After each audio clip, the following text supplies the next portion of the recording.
This video is a critique and is therefore protected under fair use. Why hello there, Obsidian Madman here. These are the top 10 most destructive robots to compete in modern Battlebots. While most of the ranking is based on previous battles, destructive potential is also a factor I kept in mind when putting the order together. Essentially, if a bot is known for tearing other bots apart, then it's here. Let's jump in. Number 10, Witch Doctor. Witch Doctor is everyone's favorite duo that attracts more bad luck than a one-leaf clover. Shaman's great and all, but it's the main bot that dishes out the hits. It's equipped with a skull-shaped drum spinner and an extra thick blade to defend against spinner attacks. While it wins less than it should, it never goes down without dishing out a hit or two, usually. Number 9, Complete Control. Instead of using kinetic energy to scrap its victims, this bot uses heat. It'll grab and burn whatever falls into its claws as it holds its prey up to the audience. In due time, this bot will claim more victims, but for now there's only one battle where he pulled it off.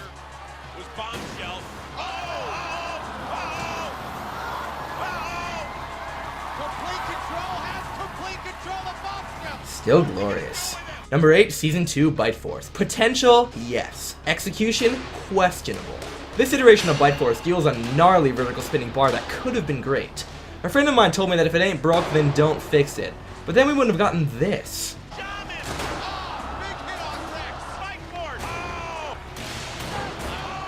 Put a plate over that exposed chain and you've got yourself a monster. It wasn't a conventional redesign, but certainly one I look forward to seeing in the future. Number 7, Beta. Ever had a washing machine dropped on you? Apparently John Reed has, and he turned that mode into a robot. Beta is the first hammer bot in modern Battlebots to not suck. Its destructive power comes not only from the point at the end of its hammer, but also the swing radius. Even though John couldn't get many shots in, the shots that do land leave marks.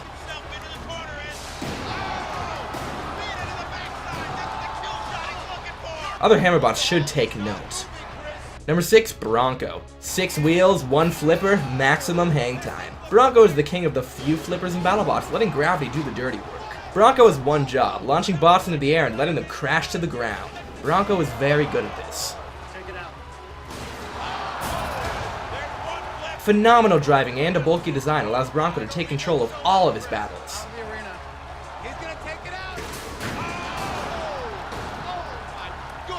Number 5, Nightmare. I'd like to emphasize that when robots are in the box, they look smaller than they actually are. Knowing this, Nightmare becomes even scarier. The terrifying saw is about 3 feet in diameter and doesn't take prisoners.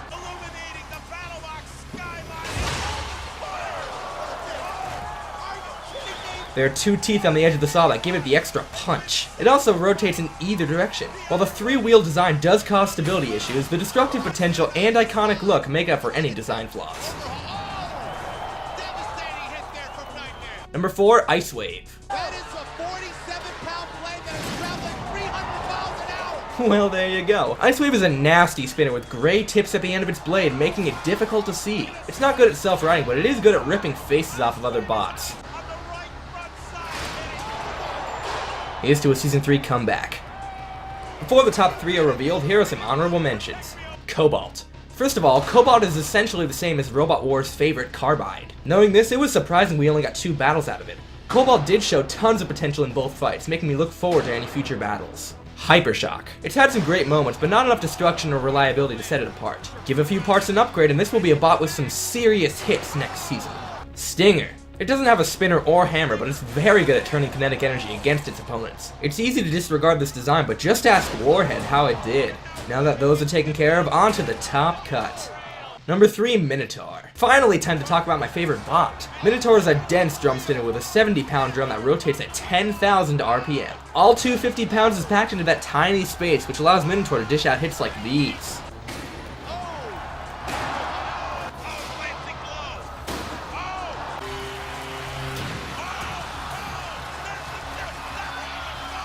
The drum has only 1 tooth, which gives it more opportunities to catch on to something. Hide your children and shield your lights whenever this bot comes into the neighborhood.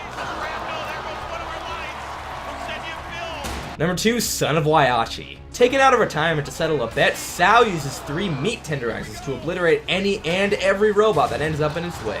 I heard from somewhere that the weapon system alone takes up half the bot's weight. And what can this weight do, you ask? Creepy crawlies might be having second thoughts.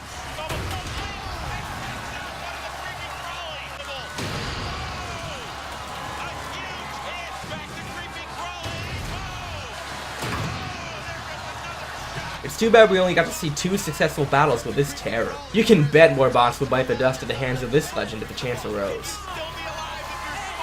Finally, number 1, Tombstone. Who else? As the king of horizontal spinners, Tombstone brandishes a thick metal bar that takes up half the bot's perimeter when spinning. This offers more defense than the show gives credit for, as this makes it harder to make contact with the body or take out the wheels. But all that's really important is how well Tombstone rips its opponents apart.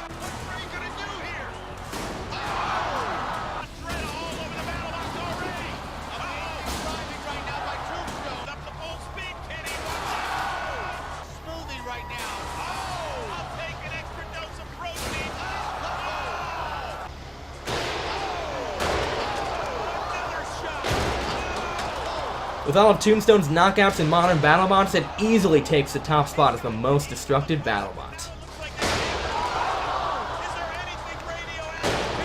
Well, I hope your favorite bot was here. This time I wanted to make something the fans would appreciate. Tell me down below what my next ranking should be. I've got stuff planned, but your input is what drives these videos. But whatever your thoughts are, I'm Obsidian Madman. Peace out, folks. I look forward to your return.